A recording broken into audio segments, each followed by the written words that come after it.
অনলাইনত ট্ৰেডিং কৰোঁতে বা অনলাইন কিছুমান এপছত টকা ইনভেষ্ট কৰি কেইটামান টকা ঘটাৰ যদি আপুনি স্বপ্ন দেখিছে তেন্তে আপুনি এই আজিৰ ভিডিঅ'টো স্কিপ নকৰাকৈ চাই লওক। অনলাইন কিছুমান ট্ৰেডিং এপছত টকা ইনভেষ্ট কৰি আজিৰ দিনত বহু সংখ্যক লোকে লাখ লাখ টকা হেৰুৱাইছে।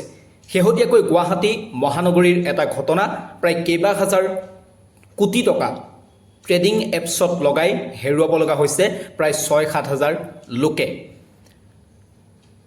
যেতিয়া আপুনি ট্ৰেডিং কৰিবলৈ যাব, ট্ৰেডিং আজিকালি প্ৰায়সকল লোকেই কৰে, কিন্তু আপুনি যেতিয়া ট্ৰেডিং কৰিবলৈ যাব সীমিত জ্ঞানৰ পৰা কৈছোঁ, আপুনি কেইটামান কথাত গুৰুত্ব দিব, অন্যথা আপুনিও ট্ৰেডিঙত টকা লগাই বা অনলাইনত আপুনি টকা ইনভেষ্ট কৰি কোনোবাখিনিত সৰ্বশ্ৰান্ত হ'ব পাৰে, আপোনাৰ জমা টকাকেইটা হেৰুৱাব লগা হ'ব পাৰে। প্ৰথম কথা, আপোনাক যদি কোনোবাই হোৱাটছআপত এটা লিংক দিছে আৰু সেই লিংকটো দি আপোনাৰ কোনোবা বন্ধু হ'ব পাৰে, তেওঁ যদি আপোনাক কৈছে সেই লিংকটোৰ পৰা এপছটো ডাউনলোড কৰ আৰু তাৰ পাছত তাত টকা ইনভেষ্ট কৰিলে টকা পাবি, সেই তেনেকুৱা ধৰণৰ যেতিয়া লিংক আহিব, অৰ্থাৎ আনন'ন চ'ৰ্চ, সেই লিংকটো আপুনি ক'ৰ হয় কি হয় তাৰ আপুনি কোনো ধৰণৰ তথ্য লাভ নকৰে। অৰ্থাৎ গুগল প্লে ষ্ট'ৰত উপলব্ধ নোহোৱা যিসমূহ এপছ থাকে সেই এপছ আপুনি ডাউনলোড কৰি পৰাপক্ষত আপুনি টকা ইনভেষ্ট নকৰিব। সেই এপছত যদি আপুনি টকা ইনভেষ্ট কৰে, উদাহৰণ বহুত আছে, প্ৰথমতে আপুনি এসপ্তাহ দুসপ্তাহলৈ ঠিকেই পাব, টকা আপুনি পাই থাকিব, কিন্তু আপোনাৰ টকাৰ পৰিমাণ যেতিয়া বাঢ়ি গৈ থাকিব তাৰ পাছত সেই এপছ বন্ধ হৈ পৰিব। উদাহৰণ হিচাপে মই দুটা এপছৰ কথা আপোনাক কৈছোঁ, এটা বষ্টন এপছ, এটা ডাই এপছ। শেহতীয়াকৈ এই এপছ দুটা পোহৰলৈ আহিছিল। দ্বিতীয় কথা, আপুনি যেতিয়া ট্ৰেডিং কৰিব যাব বা SIP কৰিব যাব, টকা ইনভেষ্ট কৰিব যাব, তেতিয়া আপুনি প্ৰথমতে ডিমেট একাউণ্ট খুলিব লাগে।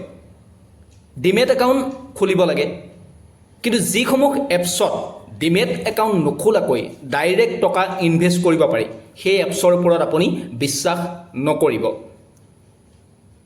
তৃতীয়তে, আপুনি এপছটো ইনষ্টল কৰাৰ পাছত আপোনাৰ কিছু তথ্য বিচাৰিব, আপোনাৰ পান কাৰ্ড বিচাৰিব আৰু তাৰ পাছত আপোনাক নেশ্যনেল ষ্টক এক্সচেঞ্জ মুম্বাইৰ পৰা আপোনাক ভেৰিফাই কৰি দিব। যদিহে আপুনি টকা লগোৱা এপছটোৱে আপোনাক নেশ্যনেল ষ্টক এক্সচেঞ্জৰ তৰফৰ পৰা আপোনাক ভেৰিফাই কৰি দিয়া নাই, তেনেহ'লে সেই এপছটোৰ পৰা আপুনি সাৱধান হৈ থাকিব। যিকোনো মুহূৰ্তত আপুনি টকা হেৰুৱাব লগা হ'ব পাৰে।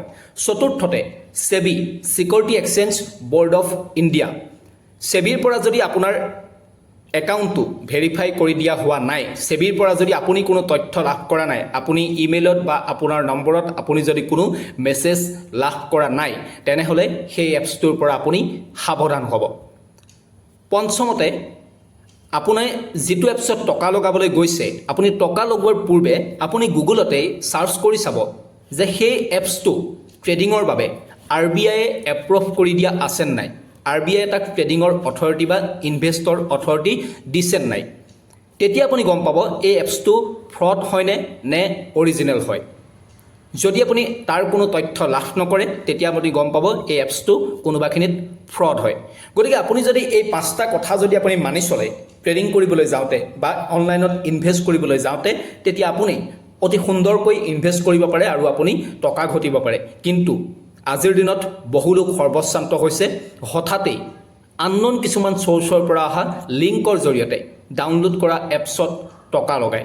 প্ৰথমতে তেওঁলোকক ধুনীয়া ধুনীয়া স্কিমৰ সুবিধা দিয়ে, স্কিমৰ স্বপ্ন দেখুৱায়। প্ৰথমতে 5-6 টকা লগোৱাৰ পাছত ৰিটাৰ্ণ তেওঁলোকক 2-3 হাজাৰ টকা দি থাকে আৰু সেই 2-3 হাজাৰ টকা দি থকাৰ পাছত যথেষ্ট পৰিমাণে টকা লগাবলৈ আৰম্ভ কৰে আৰু তাৰ পাছত লাখ লাখ টকা হেৰুৱাব লগা হয়।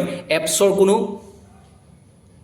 সংসূত্ৰ নোহোৱা হৈ যায়, লগতে যি মানুহে আপোনাক কণ্টেক্ট কৰাই দিয়ে সেই মানুহৰো কোনো খবৰ নোহোৱা হৈ যায়, লগতে আপুনি উইথড্ৰ কৰিবও নোৱাৰা হৈ যায়। গতিকে অনলাইনত যেতিয়া আপুনি ট্ৰেডিং কৰিব যাব বা ইনভেষ্ট কৰিবলৈ যাব, এপছটো ডাউনলোড কৰাৰ পূৰ্বে বা এপছটো ইনষ্টল কৰাৰ পিছত আপুনি এইকেইটা কথাত মষ্ট ইম্পৰ্টেণ্টলি গুৰুত্ব দিব, অন্যথা কোনোবাখিনিত যে আপুনি সৰ্বশ্ৰান্ত হ'ব সেই কথা নিশ্চিত।